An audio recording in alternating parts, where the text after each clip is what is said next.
ರಾಯಚೂರು ಜಿಲ್ಲೆಯ ಮಾನ್ವಿ ತಾಲೂಕಿನ ಪಿಎಲ್ಡಿಬಿ ಬ್ಯಾಂಕ್ನಲ್ಲಿ ಸುದೀರ್ಘ ಹಾಗೂ ಯಶಸ್ವಿ ಸೇವೆ ಸಲ್ಲಿಸಿ ನಿವೃತ್ತಿ ಹೊಂದಿದ್ದ ಲೆಕ್ಕಾಧಿಕಾರಿ ಕೆ ಮನೋಹರ್ ಅವರಿಗೆ ಬ್ಯಾಂಕಿನ ಅಧಿಕಾರಿಗಳು, ಸಹೋದ್ಯೋಗಿಗಳು ಹಾಗೂ ಅಭಿಮಾನಿ ಬಳಗದಿಂದ ಭಾವುಕ ಬೀಳ್ಕೊಡುಗೆ ಹಾಗೂ ಅದ್ದೂರಿ ಸನ್ಮಾನ ಸಮಾರಂಭ ಜರುಗಿದೆ.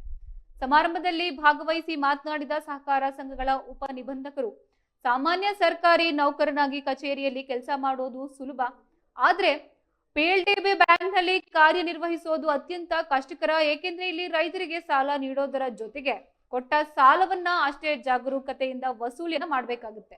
ಇಂತಹ ಸವಾಲಿನ ನಡುವೆಯೂ ಕೂಡ ಕೆ ಮನೋಹರ್ ಅವರು ವಿವಿಧ ಭಾಗಗಳಲ್ಲಿ ಮುಂಬಡ್ತಿ ಪಡೆದಿದ್ರು. ಇನ್ನು ರೈತರೊಂದಿಗೆ ಉತ್ತಮ ಬಾಂಧವ್ಯ ಹೊಂದಿರುವ ಮೂಲಕ ಅತ್ಯುತ್ತಮ ಸೇವೆಯನ್ನ ಸಲ್ಲಿಸಿದ್ದಾರೆ ಎಂದು ಮುಕ್ತ ಕಂಠದಿಂದ ಗುಣಗಾನವನ್ನ ಮಾಡಿದ್ದಾರೆ. ಕೆ ಮನೋಹರ್ ಅವರ ನಿಷ್ಠಾವಂತ ಹಾಗೂ ಜನಪರ ಸೇವೆಯನ್ನ ಸ್ಮರಿಸಿದ ಸಹೋದ್ಯೋಗಿಗಳು ಮತ್ತು ಸ್ನೇಹಿತರು ಹಾರ ತುರಾಯಿ ಹಾಕಿ ಮೈಸೂರು ಪೇಟವನ್ನ ತೊಡಿಸಿ ಭರ್ಜರಿಯಾಗಿ ಸನ್ಮಾನಿಸಿ ಅವರ ಮುಂದಿನ ನಿವೃತ್ತಿ ಜೀವನಕ್ಕೆ ಶುಭ ಹಾರೈಸಿದರು.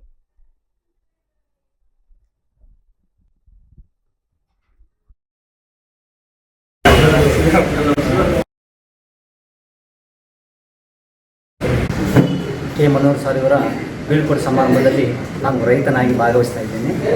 ಪ್ರಥಮವಾಗಿ ಈ ಒಂದು ವೇದಿಕೆ ಮೇಲೆ ಅಲಂಕರಿಸಿದಂಥ ಎಲ್ಲ ಗಣ್ಯಮನ್ನರಿಗೂ ನಾವು ಮನೋಹರ್ ಸಾರ್ ಅವ್ರ ಅಪಾರ್ಟ್ಮೆಂಟ್ ಆದಾಗಂತ ನಮ್ಗೆ ಗೊತ್ತು ಅವರು, ಯಾಕಂದ್ರೆ ನಾನು ಲೋಕಲ್ದವನು, ಅವ್ರಿಗೆ ಗೊತ್ತು. ಅಲಿಬಾದಿ ಸಾಬ್ ಅಂತೇಳಿ ಸೆಕ್ರೆಟರಿ ಅಲಿಬಾದಿ ಅಂತೇಳಿ ಅವರು ಮತ್ತು ಇವರಿಗೆ ಹೆಂಗಿತ್ತಂದರೆ ಗಳ್ಳಸ ಗಂಟಸ ಇವರು ಏನಂದ್ರೆ ಅದು ಮಾಡ್ತಾರೆ. ಮತ್ತು ಜನರಿಗಾಗಿ ಅವರು ಅಲಿಬಾದಿ ಸಾರ್ ಅವ್ರು ಐದವರೆಲ್ಲ ಗೊತ್ತಿಲ್ಲ ನನಗೆ ಸದ್ಯ. ಅವರು ರೈತರಂದರೆ ಬಿದ್ದು ಸಾಕಿದರು, ಹೋಗಿ ಬಾರೋ ಅಂತೇಳಿ ಬೆನ್ನಿ ಬಿಡೋದು, ರೈತರು ಫೈಲ್ ತಗೊಂಡೋಗಿ ಸ್ಯಾಂಕ್ಷನ್ ಮಾಡ್ಕೊಂಡೆ ಬಂದ್ಬಿಡ್ತಾರೆ. ಅದ್ರ ಜೊತೆಗೆ ಈ ಮನೋಹರ್ ಸಾರ್ ಕೂಡ ಈ ಮನೋಹರ್ ಸಾರ್ ಕೂಡ ಅವ್ರು ಹೇಳ್ದಂಗೆ ಕೇಳಿ ಫೈಲ್ಗಳನ್ನ ಪುಟಪ್ ಮಾಡಿ ರಾತ್ರೋರಾತ್ರಿ ಲೀಗಲ್ ಮಾಡಿಸೋದು, ಒಳ್ಳೆ ರೈತರಿಗೆ ಒಂದು ಸಹಕಾರ ನೀಡಿದರು. ಇವು ಮನೋಹರ್ ಸಾರ್ ಕೊಡುಗೆ ಕೂಡ ಅವರ ಭಾಳ ತುಂಬ ಇತ್ತು ಅಲಿಬಾದ ಜೊತೆಗೆ. ಅದ್ರ ಜೊತೆಗೆ ಒಂದು 8-10 ಮಂದಿ ಸೆಕ್ರೆಟರಿಗಳ ಜೊತೆಗೆ ಕೂಡ ಇವರು ಮನೋಹರ್ ಸಾರು ಕೆಲಸ ಮಾಡ್ತಾರೆ. ಆದರೆ ಅವ್ರ ಸ್ವಭಾವ ಏನಪ್ಪ ಅಂತಂದರೆ ಸಡನ್ನಾಗಿ ಮಾತಾಡ್ಬಿಡ್ತಾರೆ. ಸಡನ್ನಾಗಿ ಮಾತಾಡೋದು ಹೊಸ್ತಾಗಿ ಬಂದರೆ ಏನು ಅನ್ಸೋದು, ಏನು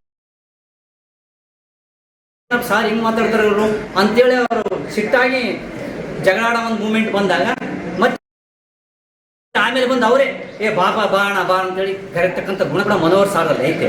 ಆದ್ರೆ ನಮ್ಮ ಬಗಲಾಗೂರವರು, ನಮ್ಮ ಲೋಕಲ್ ಇಲ್ಲೇ ಕರಡಿಗೂಡ ಅಂದ್ರೆ 4-5 ಕಿಲೋಮೀಟರ್ ಸಮೀಪ ಇದೆ. ಅವ್ರು ಒಳ್ಳೆ ಒಂದು ಸೇವೆ ಸಲ್ಲಿಸಿದ್ದಾರೆ. ಈ ನಿವೃತ್ತಿ ಜೀವನ ಅಂತ ಆಟೋಮೆಟಿಕ್ ಆಗಿ ಸರ್ಕಾರಿ ನೌಕರಿಗೆ ಇದ್ದಿದ್ದೆ. ನಮಗೂ ಗೊತ್ತಿದ್ದಂಗೆ ಅವರು ಉತ್ತಮವಾಗಿ ಇಲ್ಲಿ ನಡೆಸಿಕೊಂಡದ. ನಾನಾ ಕಡೆ ಕುಣಿಗಲ್ಲಿಗೆ ಹೋದಾಗ ಒಂದು ಇತಿಹಾಸ ಐತೆ, ಅಲ್ಲಿ ಯಾಕೆ ಟ್ರಾನ್ಸ್ಫರ್ ಅನ್ನೋದು ಗೊತ್ತು ಇರಲಿ, ಆದರೂ ಕೂಡ ಇಲ್ಲಿ ಒಳ್ಳೆ ಸೇವೆ ಸಲ್ಲಿಸ್ತಾರೆ. ಮತ್ತು ಇಲ್ಲಿಗೆ ಬಂದು ನಿವೃತ್ತವಂತರಲ್ಲ, ನಮಗೆ ಒಳ್ಳೆಯ ಸಂತೋಷ ಆಗ್ಯದ. ಅದ್ರ ಜೊತೆ ಮುಂದಿನ ದಿನಮಾನಗಳಲ್ಲಿ ನಮ್ಮ ಸೆಕ್ರೆಟರಿಯಲ್ಲಿ ವಿನಂತಿ, ನಿಮ್ಮ DM ಲೆವೆಲ್ಲು ಮತ್ತು MD ಲೆವೆಲ್ ಏನಾದ್ರು ಇರ್ತಂದ್ರೆ ಮುಂದೆ ಇಲ್ಲೇ ಸ್ವಲ್ಪ ಏನಂದ್ರೆ ಅರ್ಧ ಸಂಬಳ ಅಂತೀವಲ್ಲ ಅಚಾನಕ್, ಆದ್ರಂಗೆ ಏನಾರ ಸೌಕರ್ಯ ಇರ್ತಂದ್ರೆ ಮತ್ತೆ ತಗೊಂಡು ಕಳಿಸಿ ಜನರಿಗೆ